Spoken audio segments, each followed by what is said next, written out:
Jesus. Eu quero cumprimentar os irmãos que estão nos lares. Nós estamos falando da agenda de Deus. Para nós é importante. Nada que Deus, não é que nem a gente, nós desejamos fazer alguma coisa, não planejamos. A maioria das coisas que nós fazemos é sem planejamento. Deu na telha, eu vou lá e faço. Surgiu a oportunidade, eu vou lá e faço. Eu estou dizendo que isso é errado, porém eu estou dizendo que uma agenda vai muito bem. E Deus tem a sua agenda, não precisaria. Deus tem tudo planejado.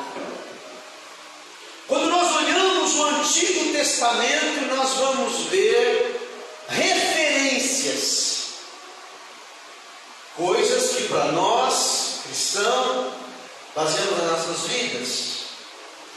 Pastor, nós vivemos o Evangelho de Cristo, nós vivemos o Novo Testamento, na verdade, nós vivemos a palavra. Quando nós falamos de arrebatamento, quando nós falamos da vinda do Senhor, quando nós falamos de perdão, quando nós falamos de grandes coisas, como nós lemos aqui para você, o preço do homem. Que valor tem uma alma? E você sabe que nós, quando nós somos mais jovens, nós temos um preço. Esse preço é o preço de trabalho. Quando que você vai produzir? É o que a Bíblia nos ensina no livro de Levítico. Um jovenzinho vai produzir muito até chegar à idade máxima, e aquilo que ele produz tem um valor. Esse valor já é por antecipação. Mas hoje eu gostaria de falar, eu quero que coloque no texto, no Levítico 25, nós vamos dar uma olhadinha, aonde fala do jubileu.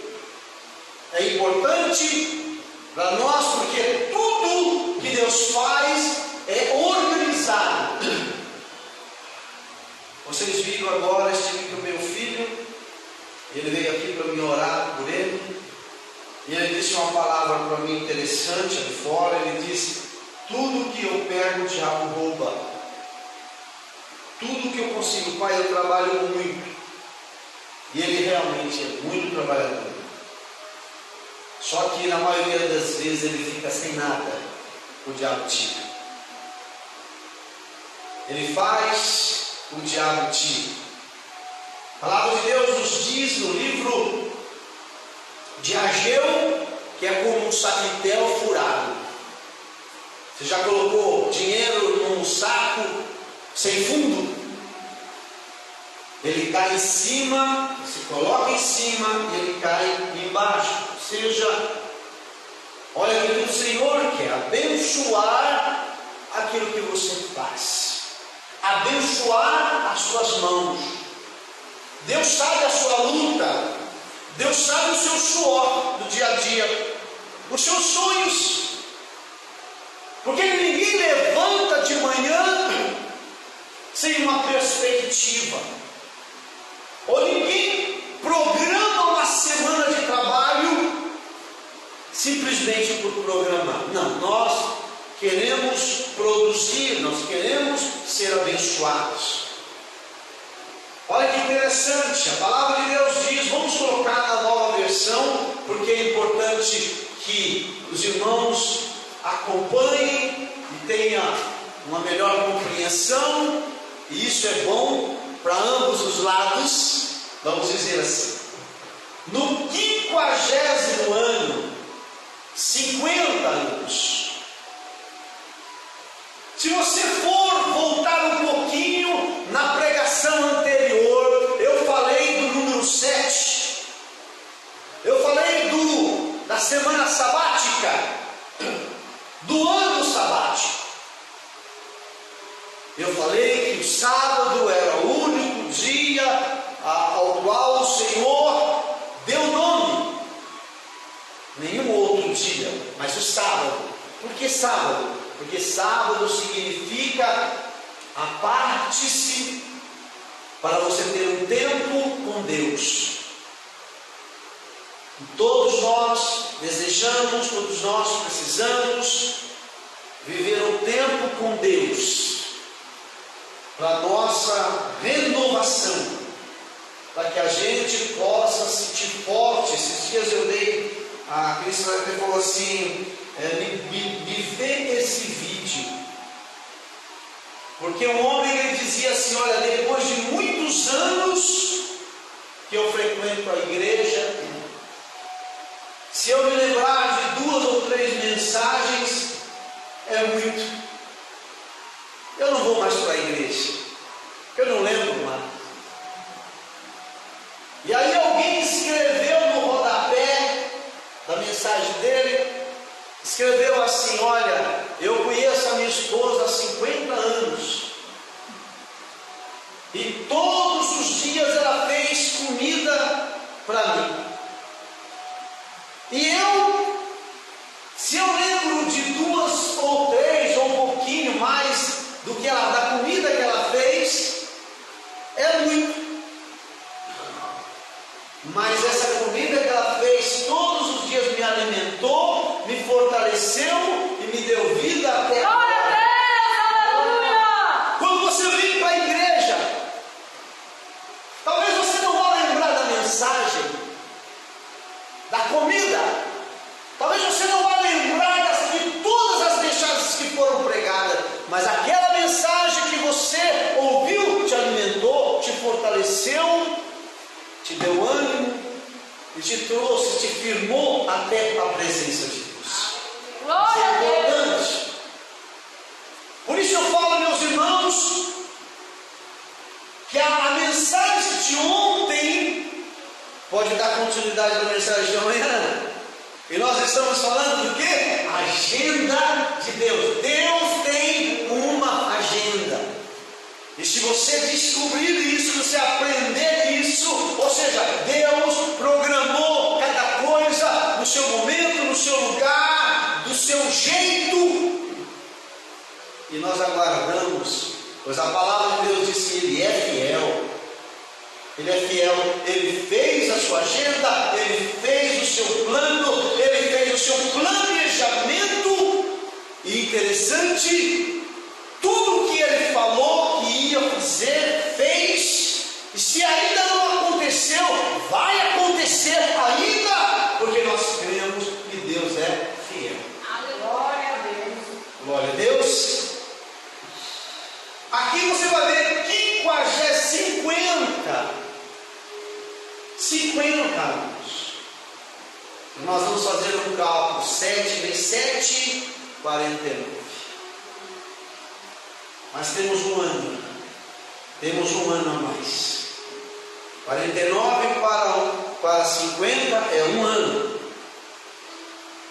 Você vai ver, ó, nesse ano não semearão os campos, nem cefarão o que crescer espontaneamente, nem colherão as uvas dos vinhedos não podados. Será um ano de júbilo para vocês. Mantê-los santo. Comam o que a terra produzir espontaneamente. A palavra de Deus está falando desse único ano. E eu quero lembrar você que nós estamos vivendo o ano da graça. Nós sempre fazemos isso. Olha, todas as vezes eu prego, todos os anos, eu ministro exatamente isso. Para que você não esqueça, para que você viva, para que você seja abençoado. A palavra de Deus diz que o Senhor é aquele que colhe aonde não plantou. Veja, tem alguma coisa parecida? A palavra de Deus nos fala em Coríntios, Paulo fala aos Coríntios, ele está dizendo o seguinte: que nós colheremos aonde nós não plantamos. É o ano de Deus para a nossa vida. Deus está preparando preguiçosos? Não. Deus está descansando o seu povo. Quando você vem na presença de Deus, quando você lê a palavra, quando você ora, quando você se apresenta diante de Deus, eu quero lembrar que você está descansando, porque o Senhor do descanso está na tua vida. Eu garanto para você que não foi só eu que chegou aqui cansado. Quando eu fui me arrumar, eu cheguei por volta das 7 e pouco, bem em cima da hora. Tomei um banho, me vesti, falei, vou dar uma olhada. Não deu nem para olhar a palavra. Eu abri a palavra, eu vi as horas, estava dando 7h30 quando eu estava acabando de me arrumar. Só, como diz aí fora, só o pó. Mas eu quero renovação, amém? O Senhor promete renovação. Então você vai ver aqui um ano, envio para vocês colher aonde não semearam, outros realizarão o trabalho e agora vocês ajuntarão a colheita. Isso já aconteceu? Já. Isso pode acontecer de novo? Pode. Mas a palavra de Deus diz que os que creem poderão ver a glória do Senhor. Não os que não creem. Eu me lembro de um assunto de Ruth, Boaz, lembra de Boaz? Lembra de Ruth? Lembra de, como é que é o nome da sogra? Noemi? Lembra de Noemi? Aquela mulher empobreceu. Ela perdeu os seus filhos morreram. O seu marido morreu, ficou viúva. Ela tinha descido para uma cidade estrangeira e lá ela perdeu tudo. Perdeu o marido, perdeu o filho, perdeu tudo. Mas ficou as noras. E uma delas era Ruth. E ela dizia assim: olha, vai embora minha filha, você é jovem. Você vai fazer o que com uma velha? Eu só vou ser um estorvo na sua vida. Vamos colocar lá no livro de Ruth. Os irmãos vão analisando o que eu vou falando. Os irmãos que estão em casa, prepare-se, porque nós estamos vivendo o ano aceitável do Senhor, o ano do milagre, o ano da bênção. O problema não está em Deus. Vamos lembrar disso. O problema está em nós. É nós que precisamos rever muitas coisas. Porque, irmãos, tem tanto milagre que a gente compra com dinheiro. Tem tanta coisa que a gente faz, a gente já não quer mais um milagre da parte de Deus, extraordinário, espiritual. Nós já não queremos, porque isso eu vou precisar ser de Deus, eu vou precisar orar, eu vou precisar jejuar, eu vou precisar estar na presença de Deus. Isso me dá muito trabalho. Então eu vou fazer o seguinte: eu vou na padaria, eu vou na farmácia, com o dinheiro eu vou resolver o meu problema. Só que tudo isso acaba. E a palavra de Deus diz que ela perde o seu marido. Ela perde os seus 2 filhos. Mas ela tem as noras. E ela fala para as noras: vai embora, vocês são jovens, pode casar de novo, pode casar com um homem rico aí, né? Vai ser maravilhoso. Ela disse, Ruth disse para a sua sogra, entre aspas, porque agora não é mais, criaram amor entre elas. Ela disse: não insista, não insista que eu vá embora, eu vou ficar. Eu vou ficar com você, minha sogrinha, que já não era mais sogra. O que você comer, eu vou comer. Aonde você dormir, eu vou dormir. Criou um elo entre as duas. E olha que ela insistiu, vai embora, você é novinha, você é bonitinha, você tem muita chance. E ela era linda. E a palavra de Deus diz, olha, aonde você for irei, onde você viver, viverei também, seu povo será o meu povo, seu Deus será o meu Deus. Olha, observa a colocação, observa o que essa moça, movida pelo Espírito, porque ela não era judia, ela era moabita, estrangeira, mas ela criou um elo com a sua sogra, então sogra, e acompanhou. Irmãos, muitas vezes é desafiador. Você seguiria uma velha falida? Você seguiria? Uma velha pedinte?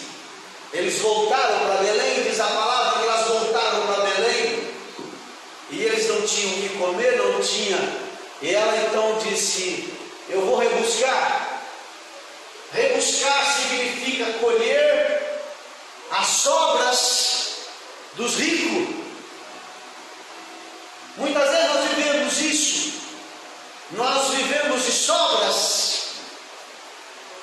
Olha, irmãos, às vezes é necessário. Deus quer tratar conosco, às vezes é necessário.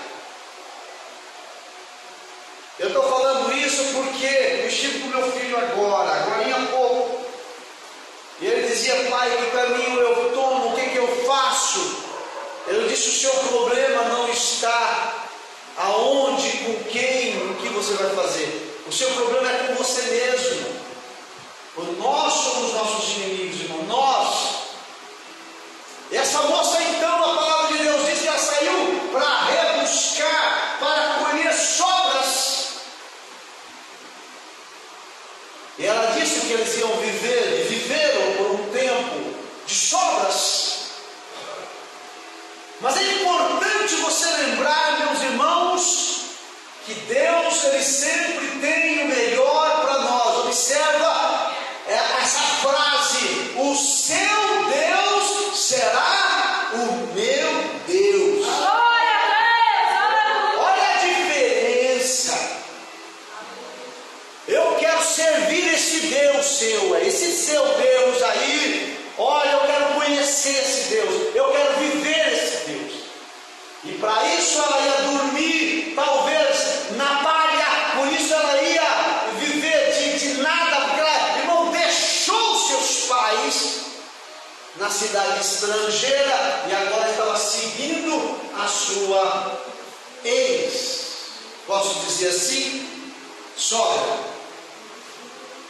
A palavra de Deus diz que Noemi começa então a recolher, rebuscar. Me permite colher as espigas, cereal. Ela era muito linda. Ela era muito linda. Ajuda bastante, não ajuda? Ajuda bastante. E a palavra de Deus diz que certo dia Ruth, a moabita, disse a Noemi, deixe-me ir ao campo ver se alguém em sua bondade me permite colher. Irmãos, veja, ela iria comer do que restasse. Os judeus, ele tem um hábito. Os judeus, eles colhem a lavoura, pelo menos nesta época, colhia a lavoura, mas não colhia tudo, né? Porque tem gente que colhe tudo, pega tudo, para ninguém pegar. Os judeus, dada a ordem de Deus, o Senhor dizia que deixasse ao redor, colhesse tudo no meio, e ao redor deixasse para os estrangeiros e para os pobres. E lá está Ruth,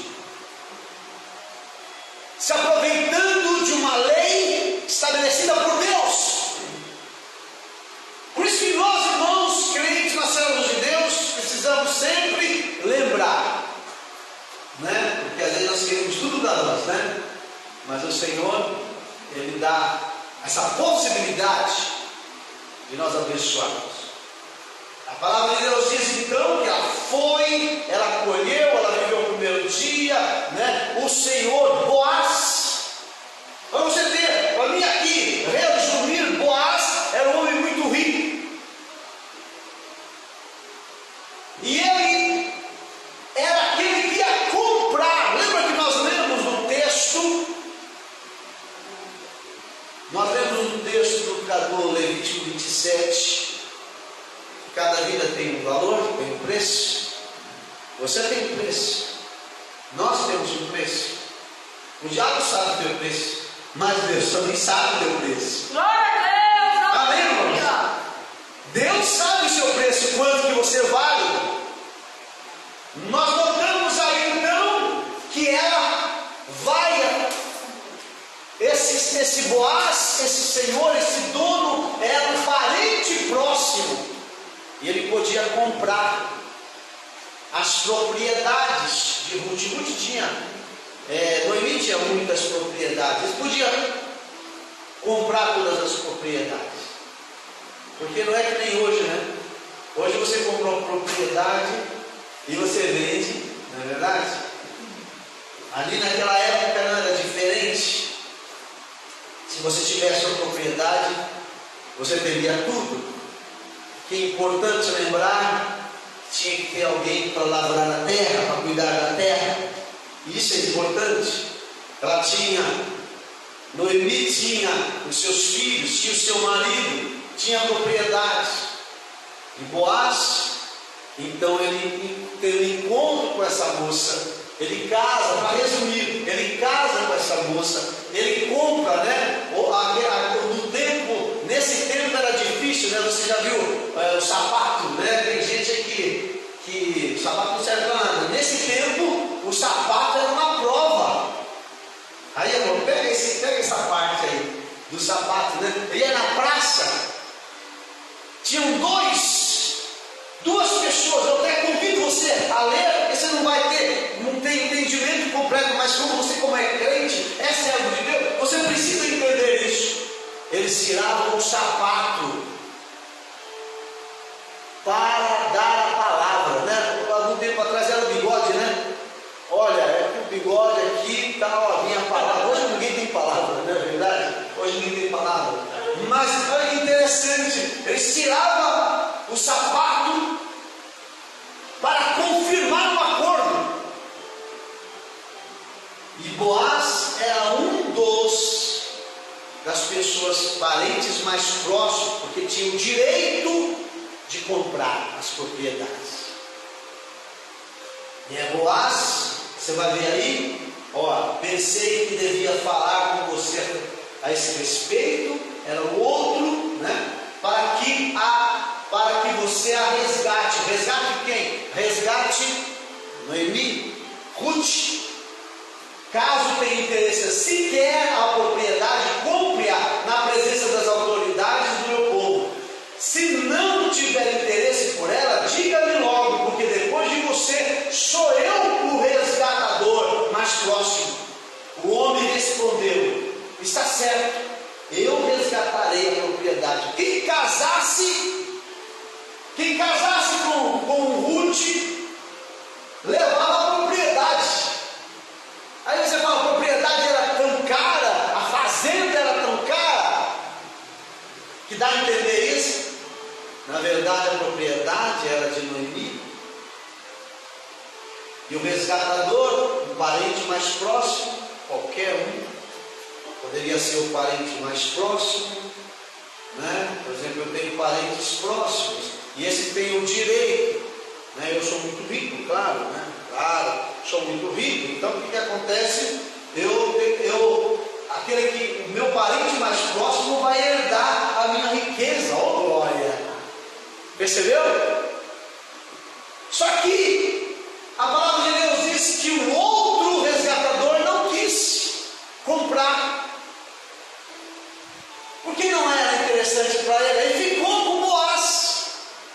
o direito de adquirir a propriedade e resgatar a moça.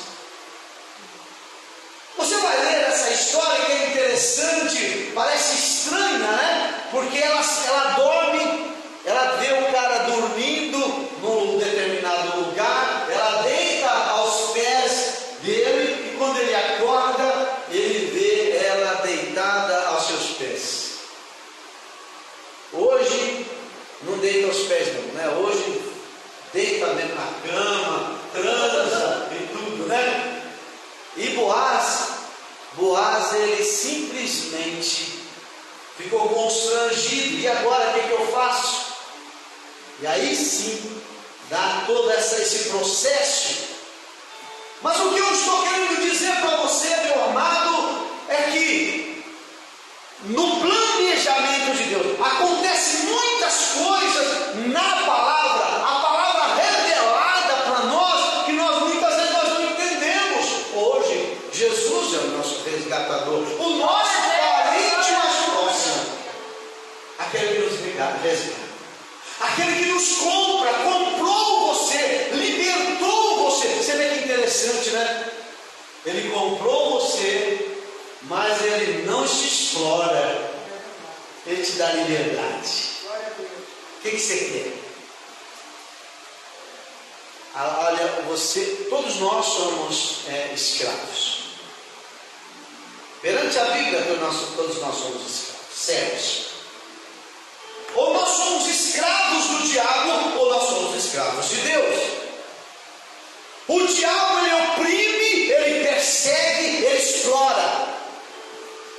Deus, ele te compra, paga um preço por você, e detalhe, ele te dá liberdade. Escolha o que você quer. Glória a Deus. Você quer servir? Você quer me servir? Se você não quiser, você está livre, pode ir embora. Não, mas você não, né? Às vezes a gente assistia alguns filmes antigos, né?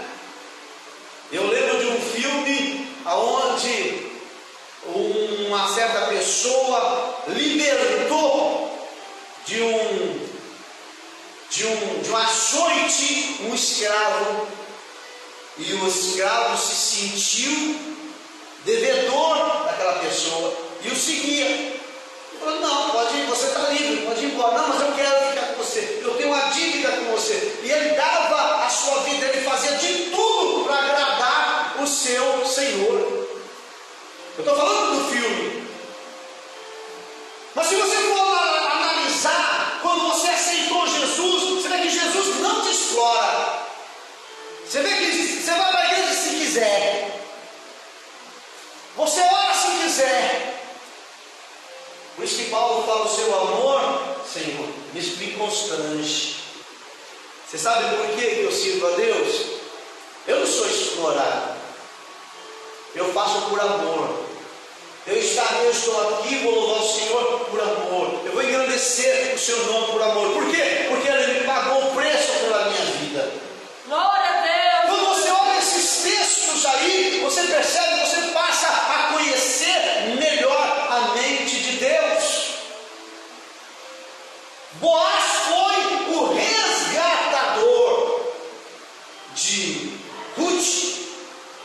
Ela deitou aos pés de Boaz acordou, isso tudo por orientação da Noemi, viu? Mulherzinha esperta, hein? Deita aos pés dele. E quando ele acordou e viu ela, se sentiu comprometido. E agora? O que vão falar de mim? Vão achar que eu abusei, que eu aproveitei? E aí ele começa o processo. Aí ele viu que tinha um outro resgatador mais próximo que ele, foi lá, conversou com esse parente mais próximo. Esse parente não quis resgatar, ou seja, comprar. E a palavra de Deus diz que Boaz ficou livre para escolher.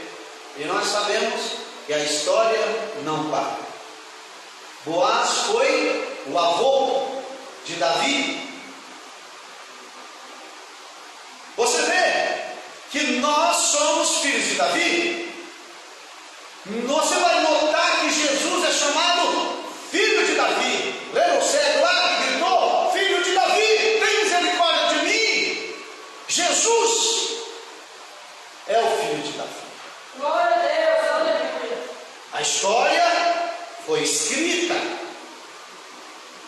Noemi errou quando disse: olha, vai e deita aos pés de Boaz, porque quando ele acordar e ver você lá, não vai ter outra coisa a não ser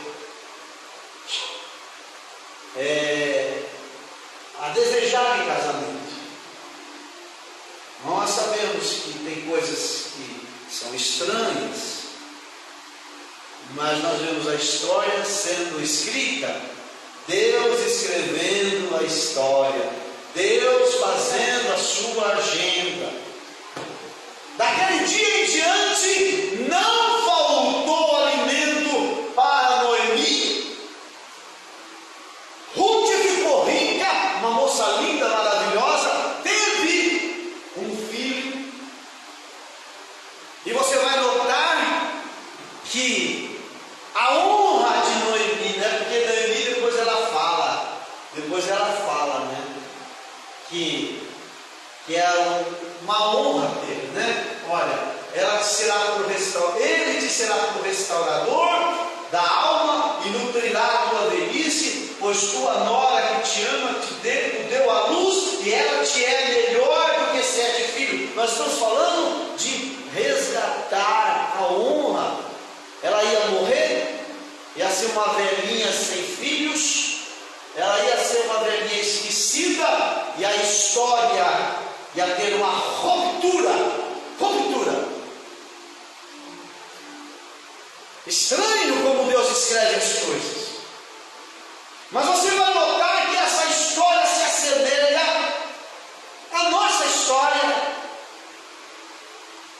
Jesus é o nosso resgatador. Jesus é o nosso parente mais próximo. A Bíblia diz que ele não recusou ser chamado de irmão mais velho. Jesus é o nosso irmão mais velho, é o nosso parente mais próximo, é o nosso resgatador por direito da lei de Deus. Olha que coisa interessante. Não aconteceu porque caiu de paraquedas, não. Ou seja, era pela lei de Deus. Está entendendo como é que funciona? Jesus não recusou ser chamado irmão mais velho. O nosso irmão. Jesus é o nosso irmão. Aí você fala, mas não é o nosso Senhor? Também é o nosso Senhor. Mas Jesus não é o nosso resgatador, nosso Salvador? É o nosso Salvador. Mas Ele comprou você, pagou o preço pela tua vida e te disse assim: agora você é livre. Agora você é livre. O que você quer? Se você quiser me seguir, me segue. Mas se não, você está livre. Mas eu paguei o preço pela tua vida. Eu paguei o preço pela tua alma. Quanto vale? Qual é o preço da sua alma? Presta atenção que essa história é maravilhosa. Essa história está na agenda de Deus. E essa história você precisa saber como que funciona. Você vai ver muitas histórias na Bíblia que não é simplesmente uma história, é uma revelação da agenda de Deus, ou seja, daquilo que Deus está por fazer, fez e está por fazer. Paulo é que fala essa passagem, amor, amém? Paulo, se não me engano, no livro de Gálatas, Cartas de Gálatas. Agora, meu amado, meu querido, quando você conhece, a sua fé se renova. Imagina que você é a Ruth. Imagina que você é a Ruth e que você deitou aos pés de Jesus. E quando Jesus acordou, falou: eu preciso resgatar esse menino aí. Eu preciso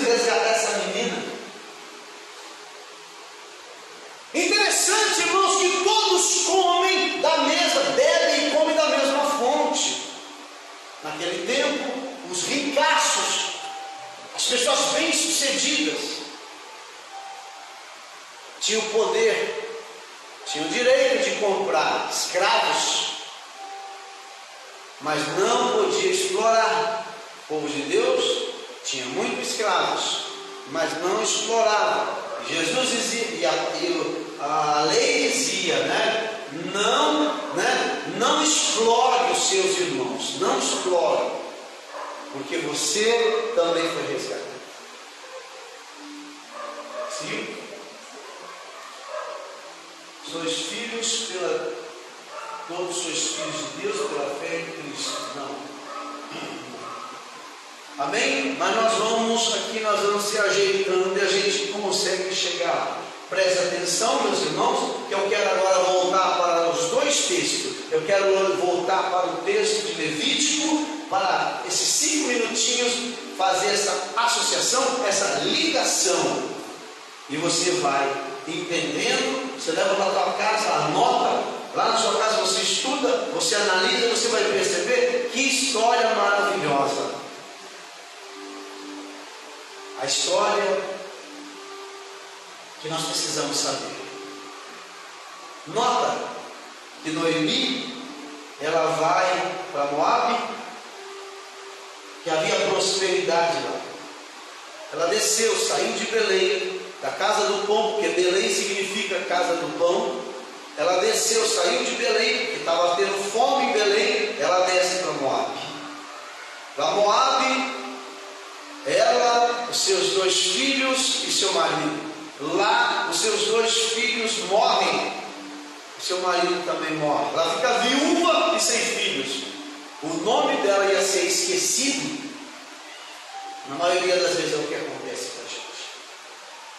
Deus está resgatando a história, está trazendo-nos. A palavra de Deus diz que morreram também ambos, Malom e Quilom, que são os 2 filhos dela, ficando assim a mulher desamparada dos 2 filhos e de seu marido, que ela também se tornou viúva, ou seja, não tinha ninguém para cuidar das terras, das posses, das heranças. E uma mulher, irmão, sozinha, naquela época, não é hoje, viu, Rosita? Naquela época, você vê que a palavra de Deus fala que os filhos são flechas na mão do valente, na aljava. Aí você fala, os filhos? Que negócio é esse? É, porque os filhos iam para o campo trabalhar. Os filhos iam para o campo trabalhar. E o pai que tivesse um monte de filho, não tinha despesa não tinha despesa. Deixa eu aqui. Legal, retomou. Outra vez caiu, né? Então veja, como flechas na mão de um homem poderoso, assim são os filhos da mocidade. Os filhos trabalhavam com os pais na lavoura. O homem que tinha muitos filhos era um homem abençoado. Você vai ver que na parábola do filho pródigo, você vai ver que o seu filho, o filho daquele senhor, ele trabalhava no campo e vindo do campo, ouviu uma grande festa. E ele perguntou assim: que barulho é esse de festa, Rosita? Que barulho é esse? Aí o pai, os seus servos, porque tinha muitos servos, os escravos, ele disse assim: o seu irmão mais moço voltou e seu pai está fazendo uma festa para ele. E nota que o irmão mais velho, ele diz o quê? Eu trabalho há tanto tempo para o Senhor, não foi? Eu trabalho há tanto tempo, Senhor, e nunca sequer o Senhor me deu um cabrito. Então os filhos trabalhavam na lavoura, e quando Deus fala assim, os filhos são flechas na mão do valente, ou seja, acerta o alvo. Qual é o acertar o alvo?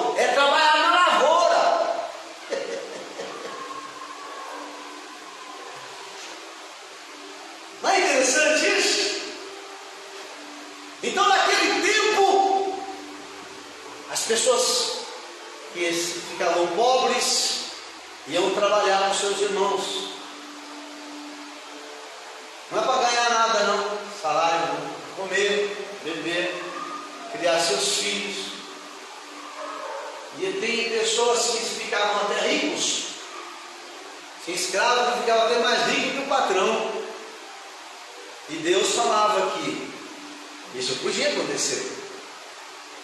E nós, hoje, nós somos mais ricos do que muito patrão. Está entendendo isso, amém? Você sabe por que nós somos mais ricos que muito patrão? Nós temos Jesus. Nós temos a vida eterna. Glória a Deus. Amém? Nós recebemos uma herança, a posse da vida eterna com o Senhor. Nós somos mais ricos. Porque a Bíblia diz que aquele que pensa neste mundo, somente neste mundo, ele é o quê? Miserável.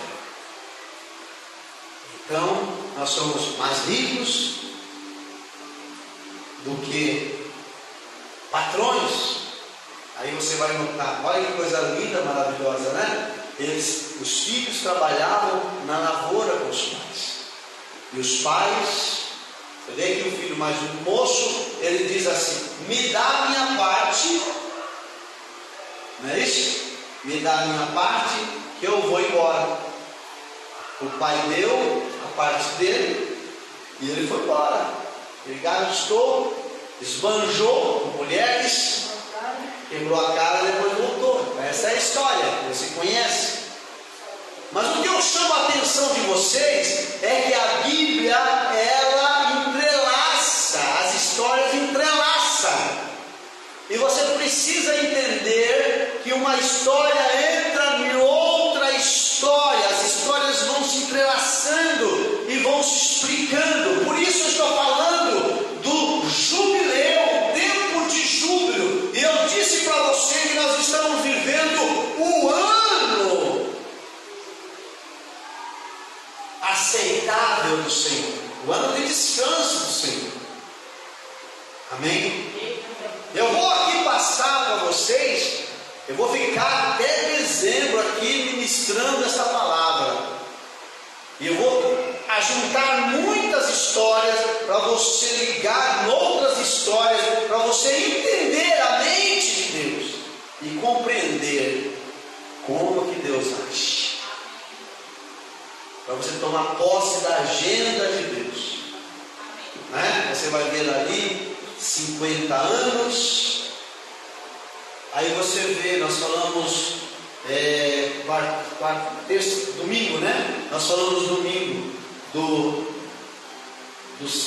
7, né? Do sabático, do ano sabático, da semana sabática, do nome, né? Se você for lembrar, se buscar, você vai ver, né? Só que 7 vezes 7 dá quanto? Quem sabe fazer conta aí? Dá o quê? 49. 49 para 50 sobra quanto? Um ano. Que ano é esse? É o ano aceitável do Senhor, o ano de descanso do Senhor. O ano que nós estamos vivendo é o ano da graça de Deus, da misericórdia de Deus. Que você possa usufruir desses benefícios que Deus te entrega. Se você não entender, se você não crer, então você vai viver na margem. Mas se você entender, você vai mergulhar na história e você vai viver a história. Pastor, você está me incentivando a ser rico? Não. Estou incentivando você a buscar a sua herança em Deus. É uma herança, é uma dádiva que você tem. Pega se quiser. O Banco do Brasil manda uma carta para você, olha, passa aqui que você tem um resíduo do fundo de garantia de 1970, Rosita. Você vai lá buscar ou não? Mas tem gente que não vai. Tem muito crente que não vai buscar a herança que Deus dá. Amém? Então aprenda. Se você tem algo para receber, eu não estou incentivando você ser rico, você ser avarento, não, eu estou incentivando você a ser de Deus, permanecer de Deus e usufruir da sua herança. Amém? Deus abençoe sua vida, Deus abençoe nossos irmãos que nos acompanharam aqui, né? Nós temos aqui o Felipe, Felipe de Jesus, nós temos aqui o Murdock, Deus abençoe, né? Tudo pessoas, filhos na fé, filhos, irmãos, que estão espalhados por aí. Deus abençoe, né? Um beijo no coração, e eu agradeço muito. Divulgue esse trabalho, né? Como a gente fala, compartilha, na verdade, compartilhe esse trabalho. Eu tenho certeza que as pessoas vão ser abençoadas através de você. Amém? Deus abençoe, graça e paz. Até outro dia, em nome de Jesus.